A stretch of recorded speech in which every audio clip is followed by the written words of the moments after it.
Hey, it's Crazy Canuck coming at you again from the Ozarks of Missouri.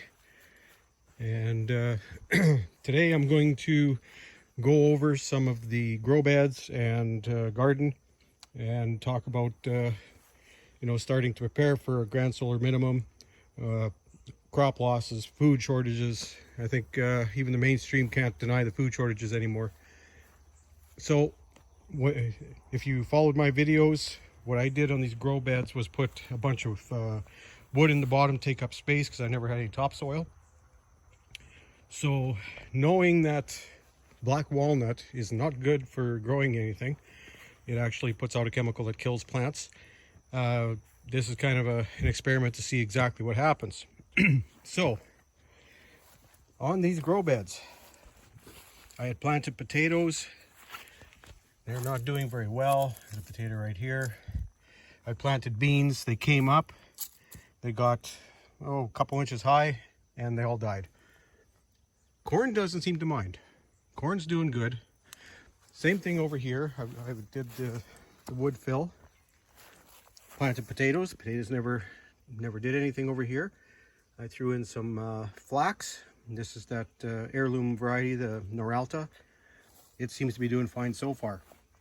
So I'm going to probably dig out all of these containers, pull the wood out, and then refill them and add some topsoil from the garden and try it again. This is kind of what you do when you are first starting out and you're trying to figure out what works, what doesn't work. And this is kind of what I'm facing right now, being on new ground, new climate, new everything. There's a couple beans that are actually growing. We'll see how long they last. Same thing over in this grow bed.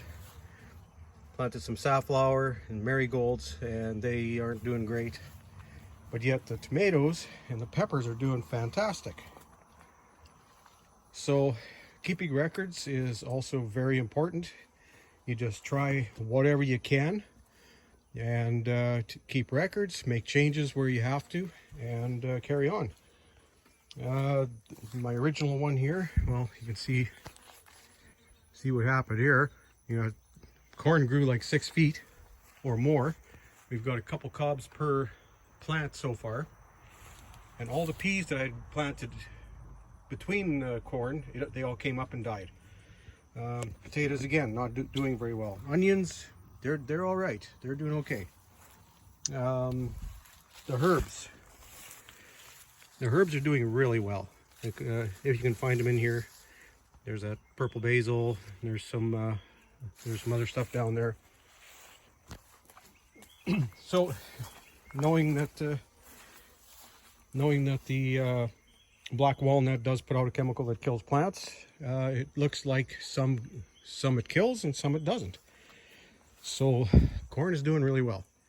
So now we'll go over to the garden and show you what's going on there.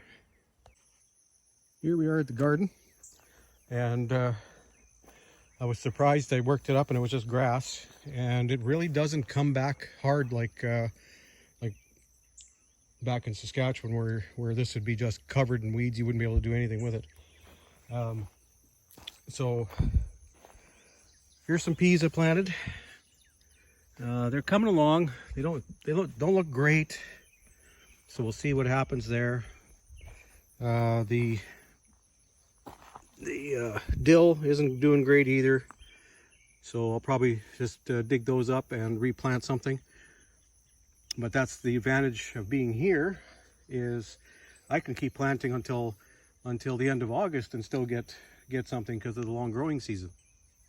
So here's another example of something that does well. These are doing great, these sunflowers. These are the big Russians. There's a potato that I found that sprouted some roots in the worm bin, so I just threw it in the ground, see how it does. That'll give a good comparison as potato here compared to the grow beds. The marigolds are doing fantastic.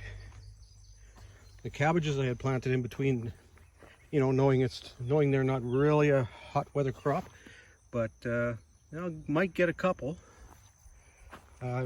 Did some more planting last night. Got them all watered in. Some more marigolds. These I just planted a couple days ago. Here's some peas that came up. They're looking good so far. Another variety, which is another key. If you say you're planting peas, plant half a dozen varieties. One might do better than the others. I got a long bean, a Chinese or whatever long bean. Only one survived. Here's some cucumbers. Looks like there's a couple of them are doing good. And these will adapt. Like if you can get a few of these plants to be successful and you save the seeds, they are going to adapt to the soil. Here's a tiger eye bean that is doing just fantastic. So that'll be one that we can grow. There's a few other things planted here that aren't up yet. There's some more cucumbers. Like everything is really kind of late for being here, but we moved here in May and everybody's gardens were in about a month already. So by the time I got started, it was really late, but I figured I'm just going to keep planting and see what happens. Some things are going to be successful and some things aren't. But that's the key to survival, is you just keep going. You plant as many varieties as possible, and when the climate's getting crazier and crazier, the more you can plant, the better. And there's also in here they have quite a few moles. So if you think you need a 30-foot row for yourself, plant 40, because you're going to probably lose some if you have moles. Like there's some cracked ground. That's a mole. That's a mole tunnel underneath here. See right there. And that went right in here. That's the mole tunnel. I had one go right along. I had planted some barley, and they took out 3 feet of it. Just went right down the row and ate it all. So you got to make sure you plant enough, and plant many varieties, because you never know what's going to work, especially when you're starting out new and you don't have a lot of experience. And regardless of how many years I've grown crops and gardens, this is a whole new ball game here for me.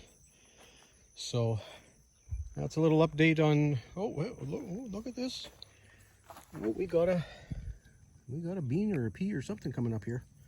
Oh, there's another one. Boy, that was quick. These hot days and a little bit of watering, she comes up quick. Right on. What is it? Dragon tongue bean. That was one that was recommended by Baker Creek for July planting, for canning, or fresh eating. So yeah, that one looks like it's doing well. So yeah, she's going to be interesting. I'm also going to start taking a lot of the lawn clippings and filling in between the rows. Do a nice heavy mulch, because that really holds the moisture in. So anyway, next thing I'm going to be doing here is doing an application of tea that I made, and we're going to see how that affects everything. So until then, like if you like, subscribe if you haven't, and we'll talk soon. Go grow some food.